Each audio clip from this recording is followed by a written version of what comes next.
All right. Welcome to today's virtual career panel, what it's like to be a full-time engineer. I'm going to have our two panelists introduce themselves. We'll start out with Vanessa.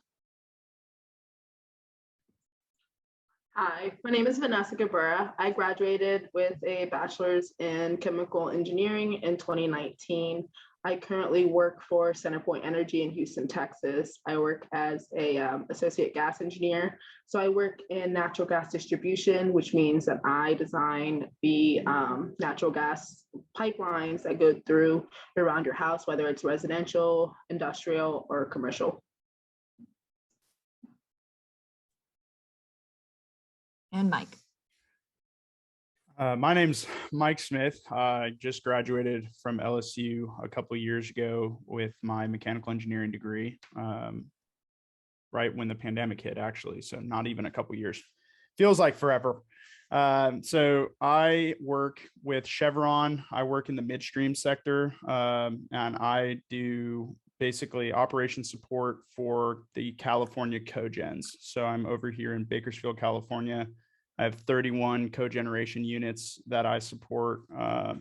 And yeah, just projects, running around, troubleshooting, all that kind of stuff. We'll get more in the nitty gritty of that later, but yeah. Awesome. All right, thank you y'all both so much. So we're gonna go a portion. So students, as you have questions, please, again, feel free to drop them in the chat. I will get us started. You both spoke a little bit about this, but if you have anything that you wanna elaborate on, what is your job and what do you do? And again, if you don't have elaborations, all good. Vanessa, do you want to kick us off if you have anything? Yeah, so as a natural gas engineer, I basically am a project manager specifically. So there's different sections at my company that do different things. There's different sections that do maintenance and repair, and they update older pipe, steel pipe into plastic, and we keep it up to code. There's another section that does system improvements. They see that a pressure is going low. They'll sit there and they'll support and they'll design other sections of pipe that could maybe increase and help our pressure for the future, especially preparing for winter models in our winter colder sections of the year. Specifically, I work in customer addition. So I work for any new customers that's coming up, like I said, residential, commercial, industrial. So currently right now, for example, I work with designing pipelines to get larger loads for bigger like grocery stores, like HEBs, Walmarts and everything, just because as a result of the freeze that happened in Texas a year ago, since we were lost power and we were off the grid, a lot of those bigger companies, those bigger stores were able to have natural gas generators in the back as backup power. And we were able to still keep all of our stores open because of that. So I pretty much work and add pipelines to our distribution system to make it bigger, since Houston's such a larger growing area. We're just continuously adding and growing. Awesome. Thank you, Mike. Yeah, sorry about that. I was mixing up the introduction with what I do. So I like read the first question that you sent over, and that's kind of what I answered. So a little bit more in depth of what I do. So like I said, mechanical engineering background, half of my job is running projects. So like I said, we have 31 units over here in California. And cogeneration, for those of you that aren't aware, is a gas turbine generator. So we, bring air in, we combust it with gas and take that power and heat the rotation of the shaft, spin a generator, and then we send steam out to the oil field and power out so that we are independent from, PG&E and the California grid. We also send power out to the California grid. So power in California, as those of you might know, is in limbo sometimes with their big transition over to green energy. They have some gaps every now and then. For example, last year we had a lot of smoke and fires, so there wasn't as much solar generation. So our units had to come on and power those. So what I do is, like I said, run projects. So a few of them that I'm running right now are installing pipe and back pressure control valves, a lot of pump work, replacing pumps, repairing pumps, improving pumps. And then my day-to-day operation support consists of when things break, I figure out why they broke and prevent them from breaking in the future. So kind of multifaceted. Some companies that may be like maintenance engineers, some companies that may be operations, but I'm kind of involved in it all. We don't have too many mechanical engineers, so I get to do a lot, and I'm very busy, which is something that I enjoy. So yeah, supporting those units mainly from the turbine itself and the auxiliary equipment like pumps and piping and tanks and all that kind of stuff. So kind of get to do everything, which is a lot of fun. Awesome. All right. Those were both great explanations. Mike, I'll have you start off with this next question. How did you decide that you wanted to work for your company? Yeah, that's a really good question. So actually, when I was a sophomore in college and I started looking for internships, oil and gas was completely out of the picture for me. And then as Courtney can attest, kind of like my junior and senior year, I was like, hey, I want to go to like Chevron, Shell, Exxon. So for me, it was kind of a development thing. At first, I kind of saw the picture of oil and gas, and I saw that we were transitioning as a country kind of away from as heavily reliant on oil and gas, but it's still going to be around for a long time. And I saw Chevron being, and obviously I'm a little bit biased, but being one of the leaders in the green energy transition. I mean, they kind of followed like BP and stuff like that, but Chevron's putting in tens of billions of dollars into the green energy transition, and actually we'll be doing like a carbon capture project out here in California. So I saw them not only being that, you know, standard oil, I see them having been around for 140 years, being more likely to be able to transition with this big swing of what we're seeing in the energy field.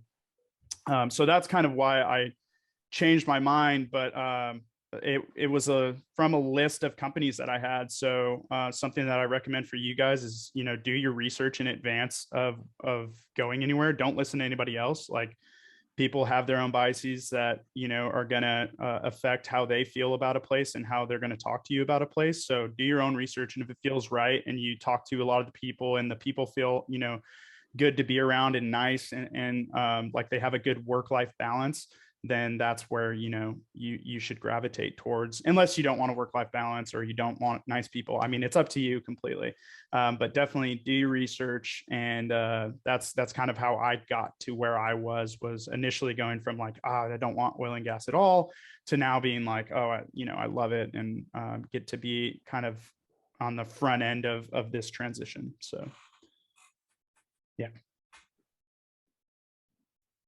Awesome. Vanessa. So when I started at CenterPoint, or when I choose CenterPoint itself, or my industry is, I work in utilities. So it is a very safe spot, if that makes sense. It's a very safe spot, but it also has a great work-life balance. I do project management, so I work for their corporate office. Another thing that really brought me to it is their headquarters was in Houston. I wanted to move to Houston, Texas. So when they offered me a position and they offered to relocate me, I jumped at that chance. Another thing is, I love the people I work with. It's a great amount of diversity. There's a lot of different types of people, different types of majors. A lot of the times when we work through projects or work through different problems, we work together through them. We talk them through. Different people have different experiences from different backgrounds. And another thing is, a lot of people at my company have been working there for about 20 plus years. There's a significant number of people that have stayed there, that enjoy the work-life balance, that enjoy the people they work with, and enjoy the work. It's constantly changing, and it's constantly growing. There's always room for growth, and there's always people that are going to listen to you whenever you have a suggestion or an idea. And that's what I enjoy about my job. All right. Vanessa, we'll start with you on this one. What was the onboarding and training process like for you? So onboarding and training, it takes about 6 months.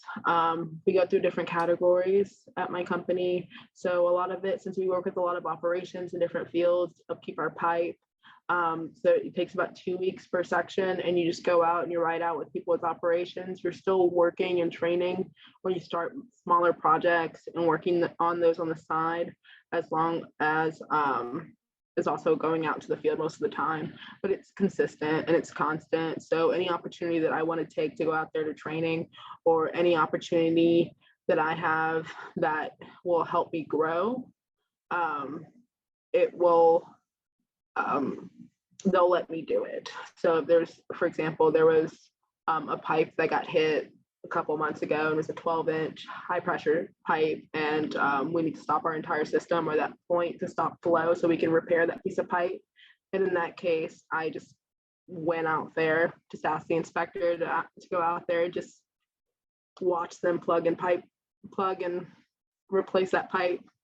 It's just ongoing and consistent. So training never really stops, and it's as much as you want to do. That's awesome. Mike, what are your thoughts on training, or how was your training process? Yeah, so I think Vanessa said it really well. Like, training's ongoing, and I think as an engineer, you should always be learning. If you're not learning anymore, I feel like you stagnate and really just shouldn't be an engineer. So lifelong learning is really important to me, and I'm glad that I work at a company that funds the training that I want to go to. And also, we at Chevron, they do this thing called Horizons, which is like a new engineering program, which a lot of companies do something similar. So our program is competency based. So as long as I show, like, hey, when I first start working, I know kind of what I want to do. I want to be a mechanical engineer. For me, I wanted to do rotating equipment. So I'm in like a section of Chevron called Mechanical Systems Rotating Equipment. And then the competencies and everything for me, I have to cover like fixed equipment and all that kind of stuff. So I have the base knowledge, which is why I'm running certain projects. So you get like field experience training, and then you also get actual training. Like, I'm going to vibration certification class. I have, pump training classes, turbine training classes. I actually just got out of a 2-day like aeroderivative turbine training. So it's ongoing. I would say the most challenging part of training that I didn't expect is, like, when you have school, all you really have to worry about is school. Now with work, they want me to, train and develop and grow as much as I want to, but I also have to balance that with everything else I have going on. So there have been times where, just because I'm an early riser, I'll take trainings that start at like 5 a.m.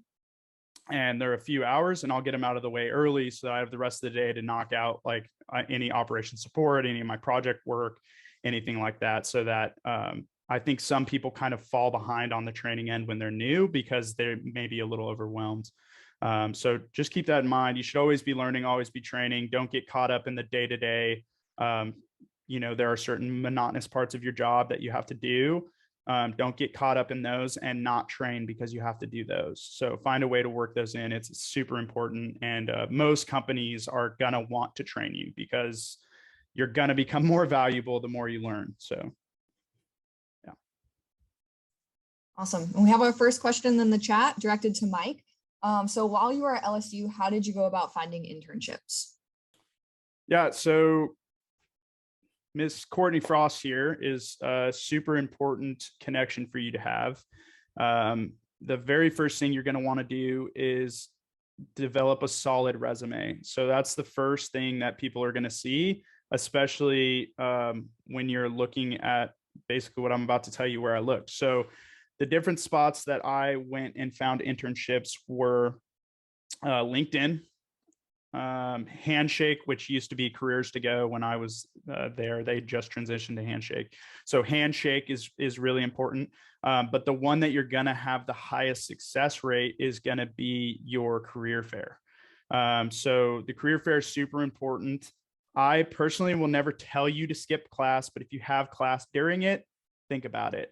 All right. Like me personally, I was at LSU to get a job, and I felt like I was squared away enough in my classes. I honestly think they should give everybody the day off anyway, but I don't run the place. So anyway, the career fair is going to be the place where you have the highest success rate. Make sure you go to that. But I put feelers out everywhere. I remember my sophomore year when I had first started looking, I went to the Career Center and got my resume worked on. and then started putting my resume out to certain applications on LinkedIn and Careers to Go, now Handshake. And then I was a little late to the party. I wish I had people telling me to go to the career fair early, because I didn't go to the career fair until the spring of my sophomore year. I should have gone as a freshman. If you guys are freshmen, you haven't gone to the career fair, you need to go, even if it's just for practice. The other good place kind of pre-career fair is the networking event. I can't tell you how many times students don't go to that.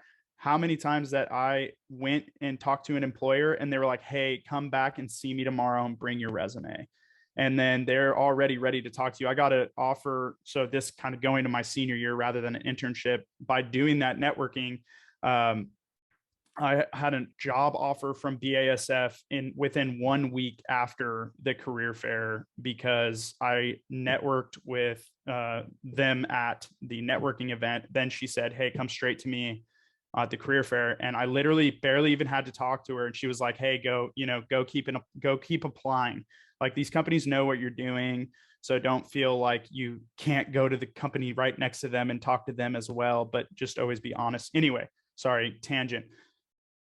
Go to the career fair, LinkedIn, Handshake. The more you put out, the more success you're going to have. The worst thing that they're going to say is no. So that's my long story short. Sorry about that. I just ramble sometimes. That was great. That was great. Great advice. Another question in the chat. So if you could do it again, are there any minors you would add to your college experience, or anything you would change in college or career? Also, are there any careers that you see a lot of availability, success, or potential in engineering? So 2 questions there. I'll let whoever wants to take it first go first. I work in corporate, in the corporate office, so I probably would have taken more business classes as a minor.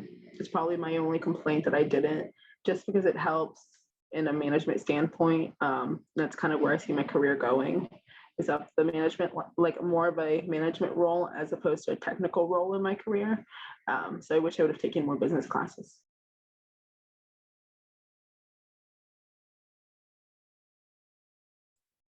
I think that's a really good question. So I think that the answer is going to change for the different people that you ask.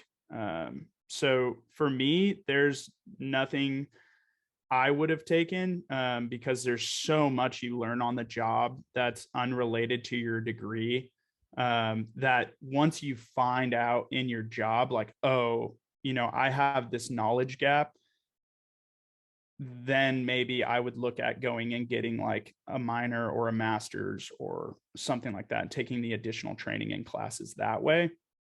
But that's just my opinion. I think there are people that really enjoy, like, for example, and this is just my mechanical brain speaking, but, materials or thermal fluid systems or what have you. And, if you enjoy it, take it. I mean, if you're willing to spend the time to do it, it's only going to make you more valuable with the knowledge that you have. So yeah, I personally wouldn't take a minor or anything, but that's just me. I wasn't a big fan of school. So I just took the classes that I had to and learned what I had to, and then, went that way. I would say if you can do anything additional, do communication across curriculum.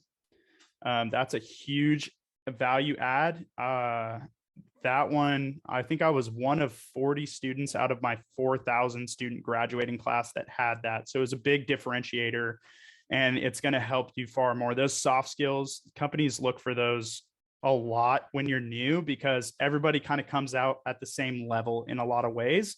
Like, I'm sure a lot of you are involved in,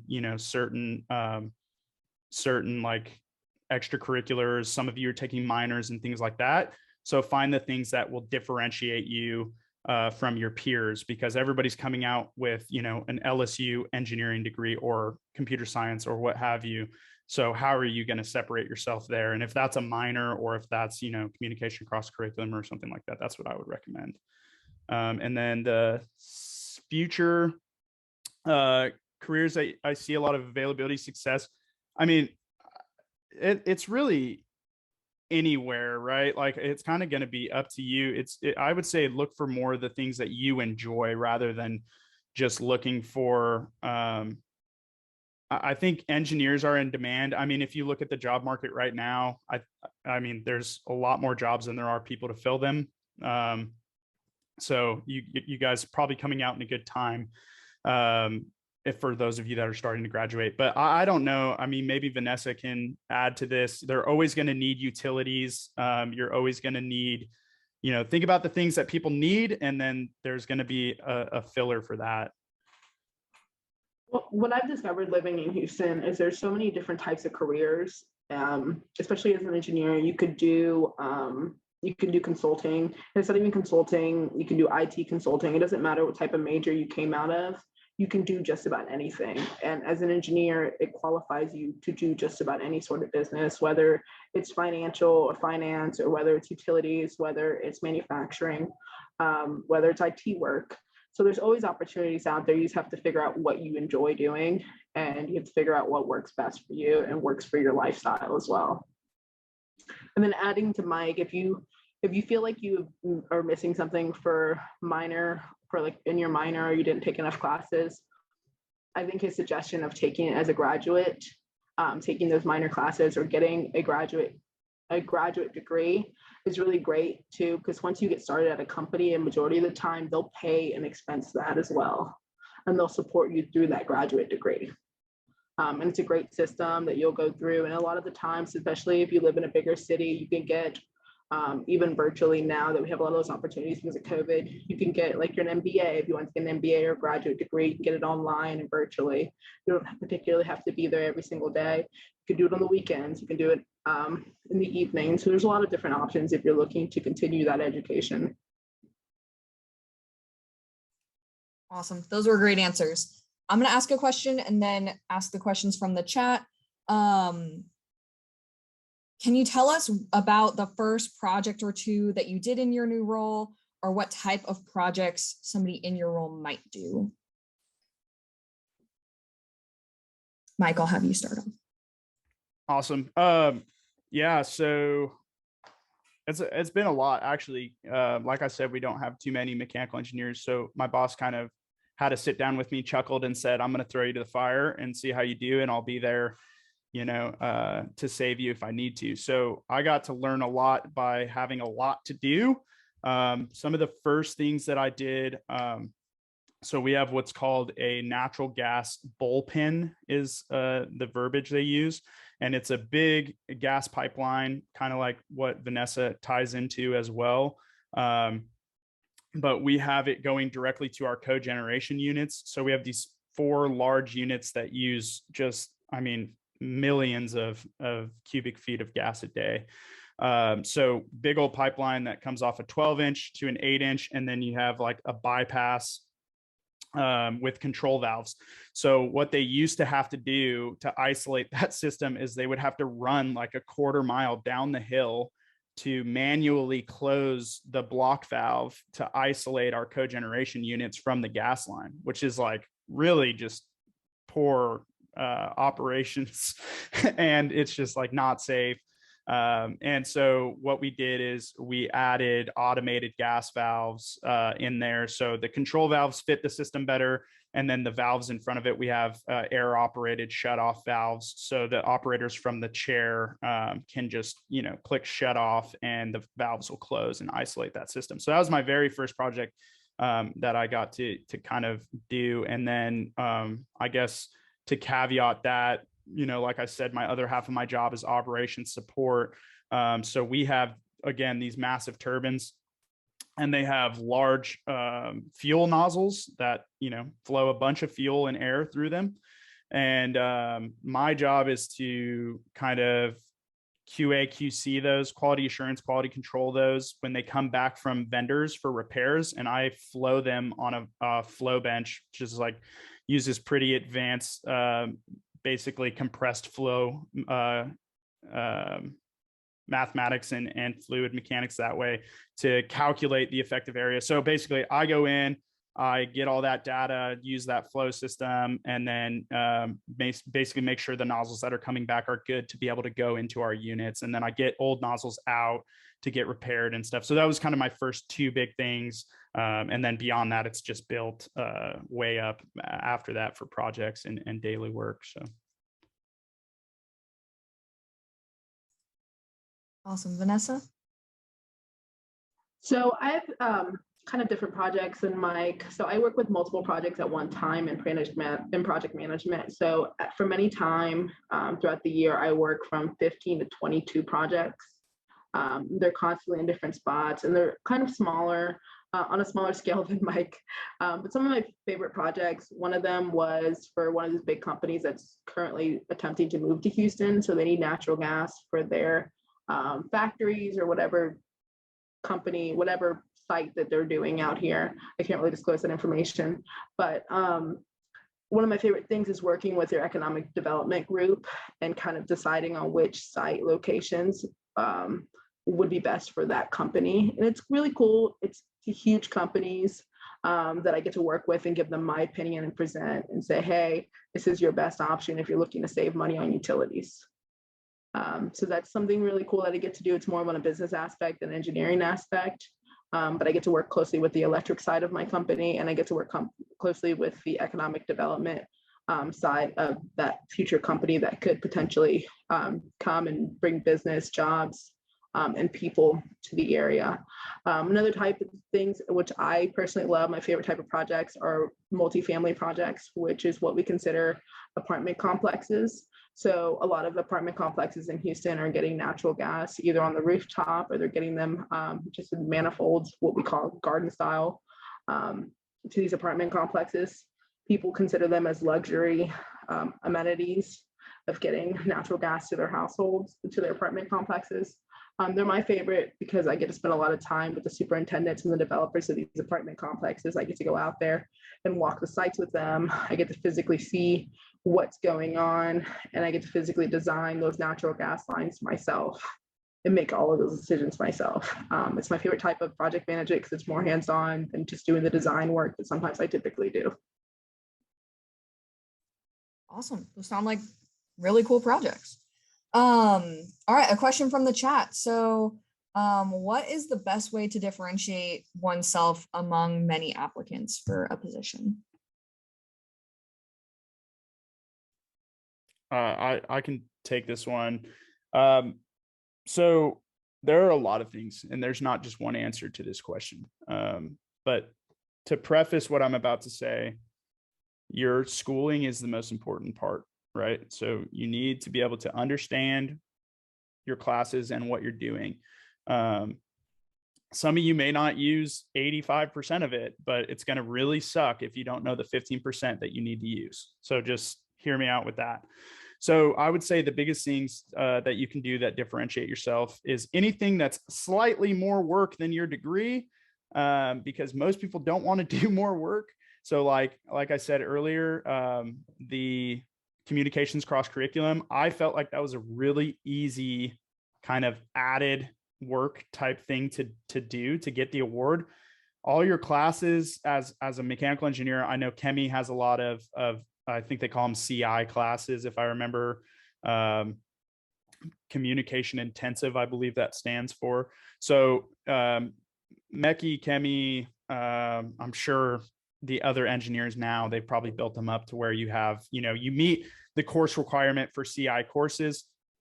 And then beyond that, you just have to do like a little write-up of what you learned from those courses towards the end of like when you're going to get your award. And then you do a little basically virtual resume. So I can send that in to Courtney and give her the link to give you guys an idea of what it is.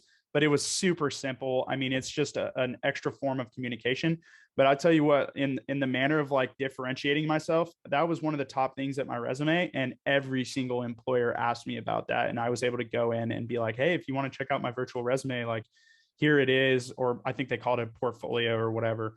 And then I'm still using that. I haven't updated it in a while, but I plan to use that as I grow my career and gain my knowledge and stuff, because it's just an easy way and a virtual resume to have. So that's a big one. And then extracurriculars in terms of like, my favorite one was Society Peer Mentors, but people join like, I would say ASME and is it what's the Chemi one? AISCHE or something like, I forget what it is. Those are good to join, but like kind of everybody joins them. And unless you're active in them, so that's the big differentiator when you're doing those extracurriculars is be active. don't just like, yeah, thank you, Courtney.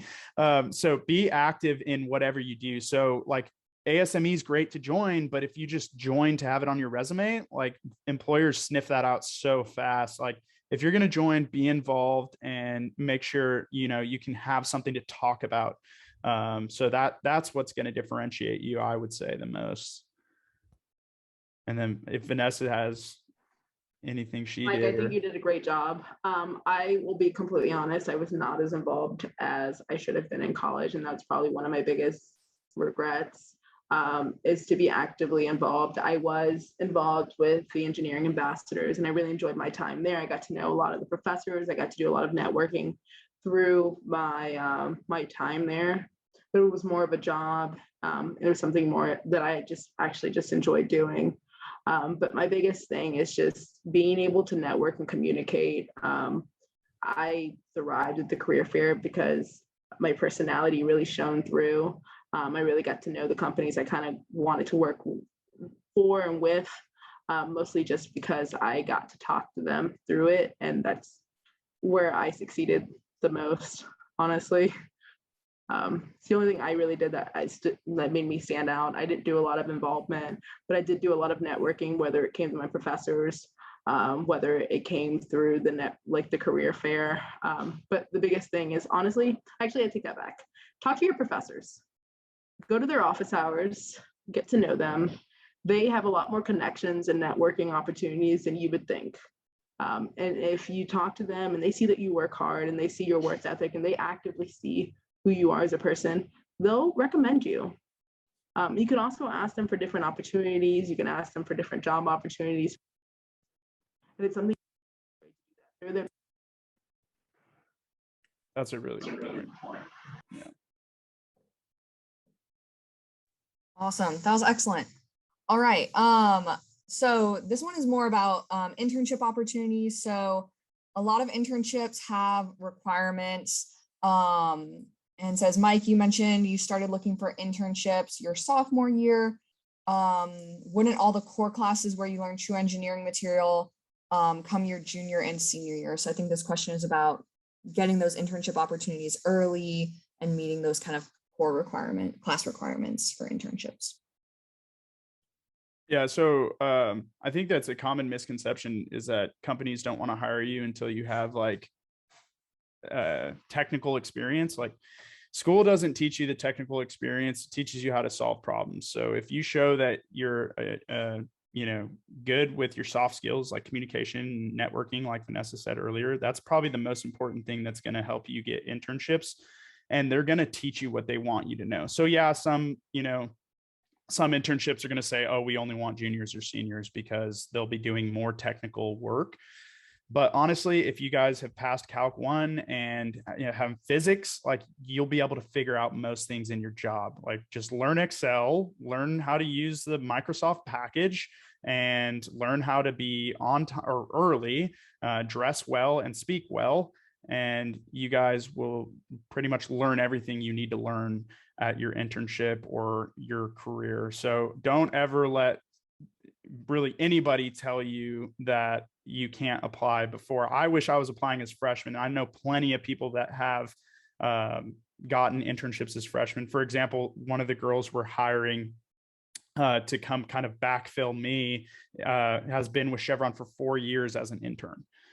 So she got hired as a freshman and came back every single year and then got hired as a full-time engineer. So the worst thing you can do is go into it thinking, oh, I can't get it until X time. And even if the company says like, oh, we only want juniors and seniors, there's nothing wrong with going and talking to them and seeing like that might just be something they say. Like, I mean, I can't tell you how many times, the sign said one thing and they wanted something completely different at the career fair because maybe somebody didn't want to change it, or maybe somebody that has nothing to do with the hiring process wants it that way. I mean, just go talk to them and figure out, and if anything, you made a new connection for when you do turn to be a junior and senior. So yeah, don't let that like change your mind of going to a company. Awesome. Vanessa, do you have any thoughts on that?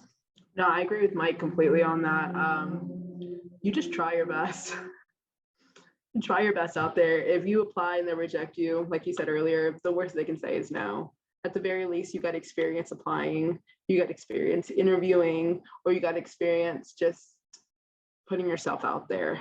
That's pretty much the hardest thing to do, is putting yourself out there. And a lot of the times it sounds kind of embarrassing, but a lot of the times you just pretty much need Excel and Microsoft Office. You'll figure it out on your own. There's manuals, you can ask questions. And your biggest thing from your internship is just ask questions. Ask as many questions as you can, learn as much as you can. At the very least, if that's not the position or the job you want to work for, the company you don't want to work there, at the very least, you gain some experience and how to ask questions. And I think my biggest complaint from my boss is to learn how to write an email.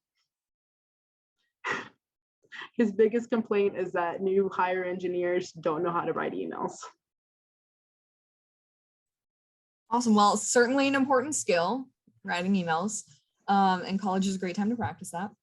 I'm going to ask another one of my questions and then we'll jump back to the chat.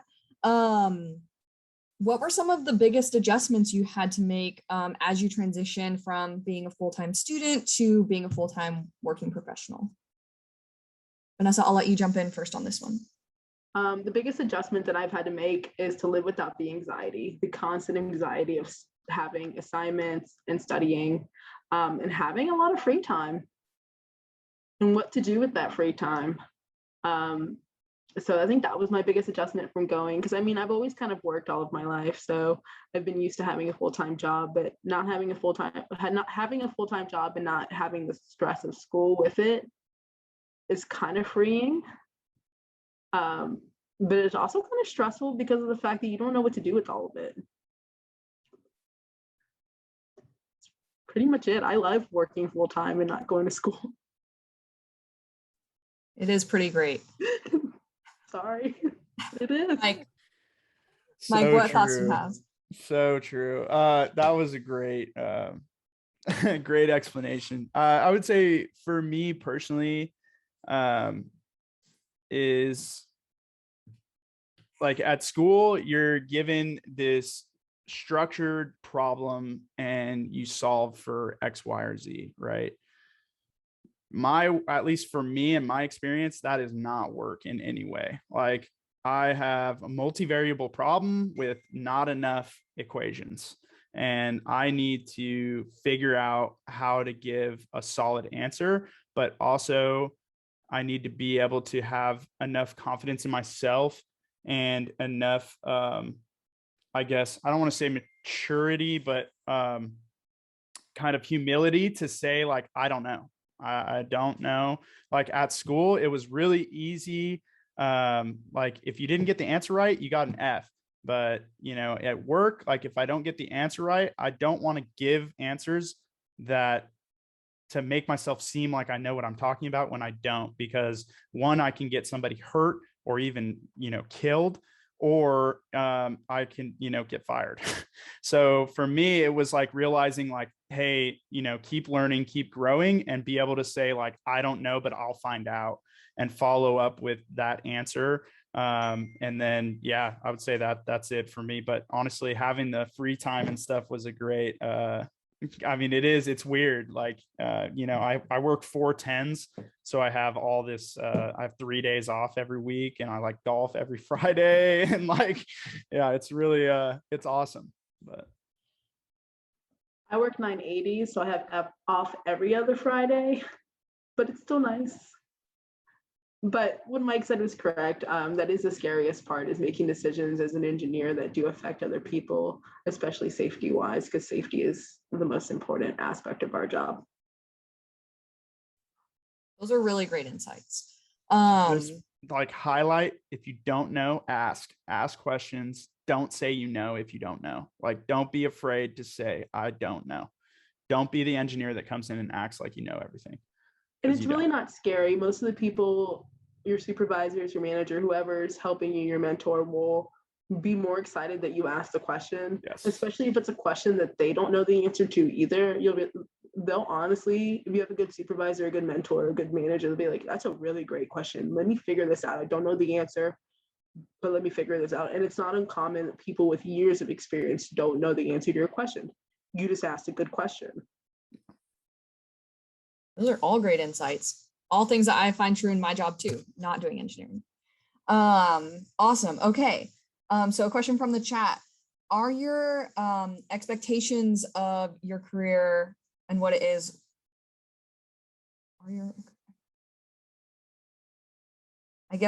is your like experience of your career what you had expected? Is your job what you thought it would be? Mike, or Vanessa, I'll have you go first. Yes and no. My expectations for my career aren't, I guess for my job itself, wasn't exactly what I thought it was expected. I thought it was going to be more hands-on engineering and less project management and less business role. But just because it wasn't what I expected doesn't mean I didn't like it. I figured out this is actually what I like. I like the business aspect of my job. I like the project management aspect of my time. It really challenges me time management wise. I wasn't that great at time management in college, but I've gotten a lot better with growth and with practice. So yes and no.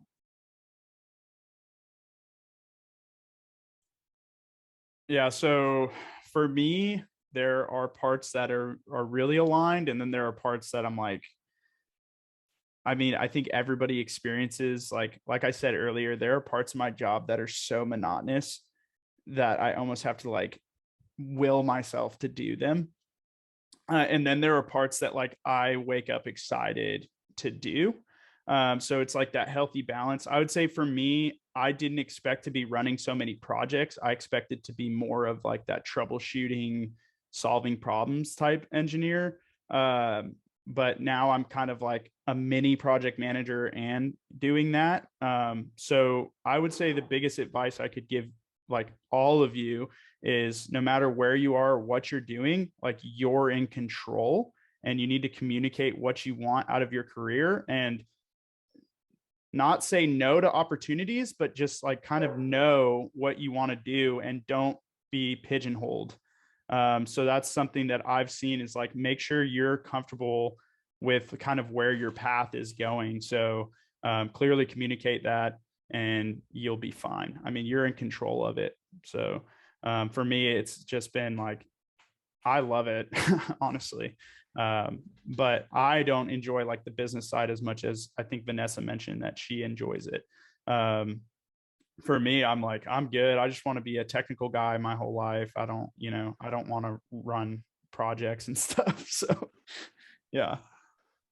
Well, another thing is too, a lot of your supervisors and managers, if you don't feel like you're comfortable in your role or you don't feel like you're growing as much, you can always just communicate. If you like your company, communicate and say, hey, this is where I feel like I'm not growing. I don't feel like I'm learning. Is there another role, another position that might be open coming soon? And a lot of the times they'll make arrangements to move you into different roles and give you new opportunities. Awesome. Our next question, I think, is about work-life balance. So how is your job aligned with time management? Because this person would like to spend their free time on building their electric and mechanical products. Is how does time management fit into your role, and how much, one of my questions, how much do you work beyond 40 hours a week? I'll take this one, Mike. I don't work past my 40 hours. I will tell you this right now. Not a lot of people in my corporate office do. Like I said, I work 980, so I work 40 hours. I work 80 hours in 9 days, so I get off every other Friday. I typically don't work on my off Fridays, and I don't work on the weekends or holidays. So it works for me and my company that my projects kind of have timelines, and typically if I stay on top of my projects, they'll hit their timelines and their dates that they need to be completed by. So I typically don't have to worry about it. And not only that, whenever I'm off or take my time off, I have other engineers that also do jobs similar to that I do, that will also be there to support me while I'm gone. So I don't have to worry about my projects or my job when I'm on vacation. So I typically work from 7 a.m. to 5 p.m. That's just because I take an hour for lunch to go to the gym. That's awesome. I would say my experience is it's really heavily reliant upon your supervisor too. So not everybody in my group works 410s. I got that opportunity because there were a lot of times that I've worked through the weekend, and kind of worked extra when needed. So I think the main thing to understand when you're going into like manufacturing, like oil and gas, chemical, or whatever, is if your operations anything, that's a 24/7 role, right? So like for me, I'm always available via email and phone, but that's a personal preference. That's not something Chevron is like. If anything, Chevron probably would prefer me not to always be available. Like they want you to take the time off and they want you to have those things. But I work it out with my boss. Like if I work through the weekend, I get a couple days, like I kind of just trade on and off and things like that. Or if I work a turnaround like 14, 15, 16 hours, I get to stack that time up and use it as vacation. So I feel like my work-life balance is great.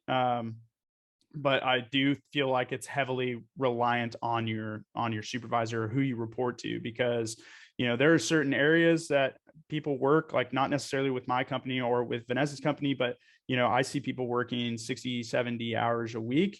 And what you got to realize is if you're unhappy somewhere, like you have the power to change that.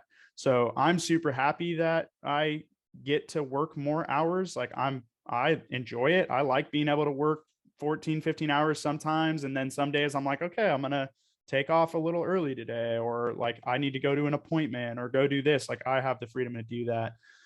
So that's kind of for me. And then, I mean, freaking 410s. I mean, who could hate that? Every Friday, Saturday, Sunday off, and only having to pick up weekends when I need to. So yeah, work-life balance is great. I mean, I go to work super early, so I get off super early. So a lot of times I have the rest of the day to do whatever I want, and maintain social life and things like that. It's definitely been great. It's, I guess, to kind of think of where you guys are at, no matter how much I work, it's still less than school.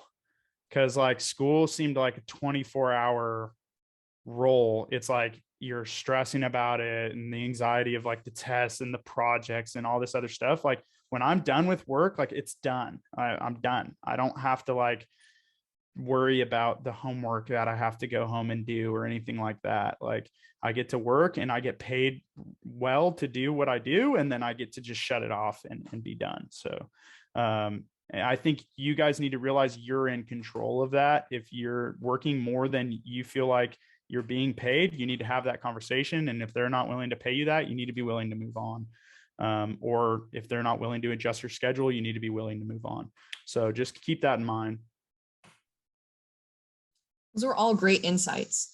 So speaking of, I'll ask a couple questions. So speaking of like your social life and your schedule and things, a lot of students try to avoid 8 a.m. classes, right? Just don't want to do it.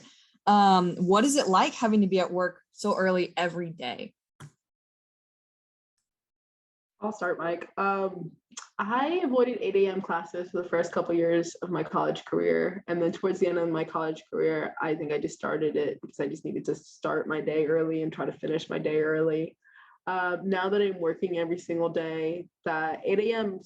is like sleeping in. I am a 4:30 a.m.er. I wake up, I get ready, I go to work, I get started for my day. And that's how I love to start my day, because if I start my day early, that means I get to end my day early. If I get to end my day early, that means I have more time to do the things that I love and enjoy to do. And typically during the weekdays, it's pretty much just coming home and like just decompressing and going for a walk or doing something, hanging out with my dog. And so those are just things that I enjoy doing, but it gets easier. It gets much easier. And when you get motivated, when you realize that when you're working full time and you're spending a majority of your time at work, you realize that you'd want to come home early to actually do the things you want to do. Because when you're in school, you get to go to class for a couple hours, you might come home where you get to relax with your friends, you get to study and do your homework in between. And it's not as structured as it is going to work. And when you're structured in a routine, it's really just nice to be set in a routine and do the same thing every day. It's kind of nice. Sounds boring, but it's nice.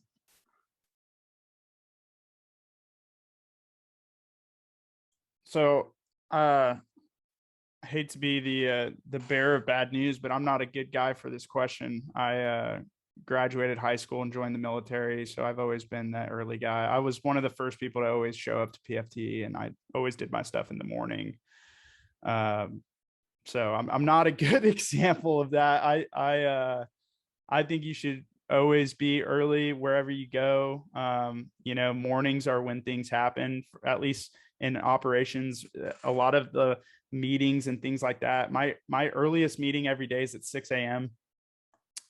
So 8 a.m. is like, I'm already, 3 hours into my day there. So usually wake up around 4:30. Lately, it's been a little bit later because I've been working from home. So I don't have to like commute or anything. But yeah, I've always been an early riser. But to also say there are plenty of people that are really great workers that come to work at 9 and leave at 5 every day. Like there are plenty of people that do that.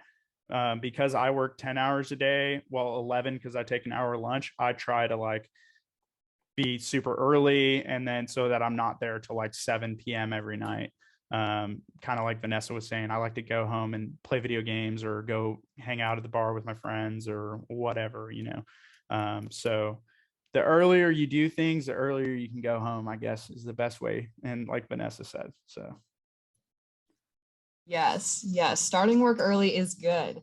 And so you've kind of touched on this a little bit. And the reason I ask this is because in college, your social life is kind of built around you, right? Like you go to class with your friends and you hang out with them and you study with them and you do whatever. What is your social life like now? What is it like making friends? Or maybe like, what do you envision that to be if things are still opening up around you from COVID? What's that like? My social life has changed from college to adulthood or career now. Since I moved different states and different cities, I've had to make new friends, which is really nice. I've had my old friends too, but it's really nice to like grow as a human being and just kind of meet new friends that are in the same position and the same place as you. I've made friends through different hobbies and through different friends of friends, kind of just putting myself out there, especially during quarantine. I moved here right before quarantine, before COVID. And so I didn't have a lot of opportunities. So through work, they have different kind of like organizations, career organizations that you can meet new people through. You can meet new people through hobbies. So I started rock climbing this year. I started doing other things. You'll notice that as an adult, you just start picking up hobbies left and right. And they're always expensive. I'm just like right now, they're always expensive, but they're so much fun. It's so much fun to have personal growth, and you'll find people with a similar, I guess, thirst for life as you do. And it kind of just happens naturally. As an adult, it's harder to make friends, but it will happen. It just might take more time than it did in college. And in college, you made friends, whether you were in groups together or whether you were going out or you were doing other clubs or stuff. Yeah, it's the same thing. You'll just have to go out of your way to do those clubs, to join those organizations. You'll have to go out of your way to make new friends and meet new people. And it kind of sucks at the beginning, but it's worth it.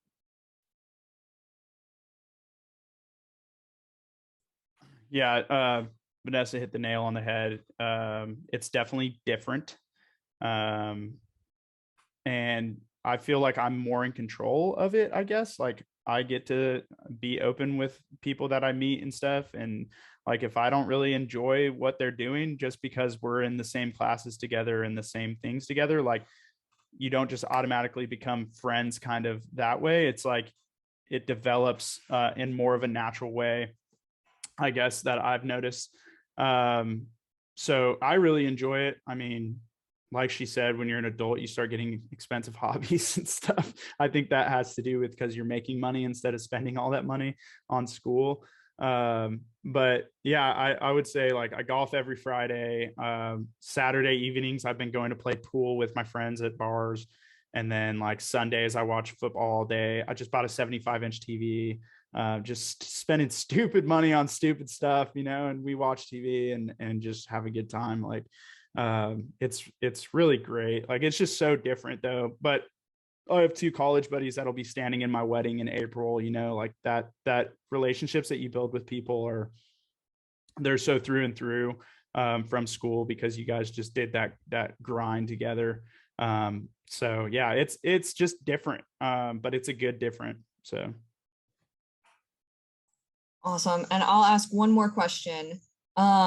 Is there anything that you want to say to people who, are on the other side, haven't graduated college yet, to let them know about what it is like just to be a full-time professional? Any last words of wisdom? You want to go first? I think we clicked unmute at the same time. I would say, it's going to happen, and it's going to happen a lot faster than you think it's going to happen. And then you're going to get here and it's going to be great and you're going to love it. And it's a lot of fun. It's a little stressful sometimes. Like there are times that it's stressful, not as stressful as school, but the anxiety does build.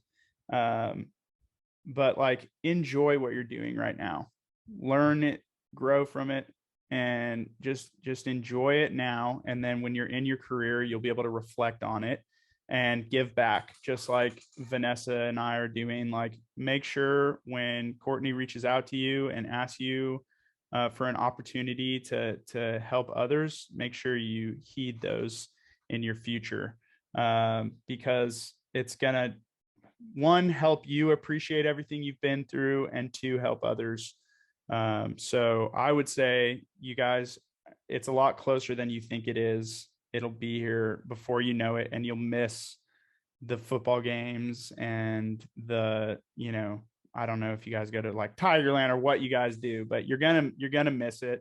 It's gonna go by much faster than you think. I know it sounds or seems like forever away, and maybe the times are super hard right now, but like, you're gonna look back and appreciate everything that you did. And just real quick, because I've seen this question just sitting here at me, your GPA for your first job or internship, I would say it's important to the point where certain companies have a qualification for that. Okay. So like Chevron, I think, is a 3.2 or a 3.0.